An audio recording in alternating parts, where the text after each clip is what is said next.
இப்போ ஆயுர்வேதான்னு சொல்லக்கூடியதை வந்து நம்ம ஒரு 3 விதமாக பார்க்கலாம், பார்த்துக்கோங்க. ஒன்று வந்து ப்ரிவென்ஷன். இது வந்து நோய் இல்லாத வாழ்க்கைக்கான வாழ்க்கை முறை. காலையில் தூங்கி எழுந்தீங்கன்னா எத்தனை மணிக்கு நீங்கள் எழுந்துக்கிறீங்க, எப்படி உங்களோட நாள் துவங்குறது, எப்படி உங்கள் நாள் முடியறது, இதுக்கு இடையில நீங்கள் என்னென்ன பண்ணணும். நான் பல்லு துலக்கணுமா துலக்கக்கூடாதா? கண்டிப்பாக பல்லு துலக்கணும். பல்லு துலக்கிறது கசப்பு சுவை இருக்கிறத வச்சு பல் துலக்குங்க. நான் குளிக்கணும். நீ வெந்நீரில் குளிக்கலாமா பச்சை தண்ணியில் குளிக்கலாமா? உடம்புக்கு வெந்நீரில் குளி, தலைக்கு வந்து வெந்நீர் போடாத.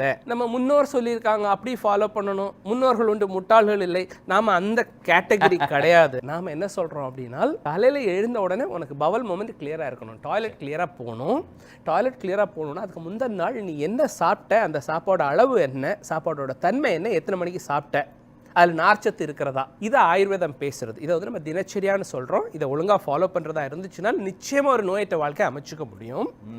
இல்லை இன்னைக்கு இருக்க வாழ்க்கை சூழ்நிலையில் எனக்கு இதை அமைச்சுக்க முடியலை, எனக்கு நோய் வந்துடுச்சு. நோய் வந்துடுச்சு அப்படின்னா அந்த நோய்க்கு என்ன மூல காரணம்னு பார்த்து அந்த மூல காரணம், அந்த நச்சுத்தன்மையை உடம்புலேருந்து வெளியேற்றுறதுக்கு சிகிச்சை தேவை.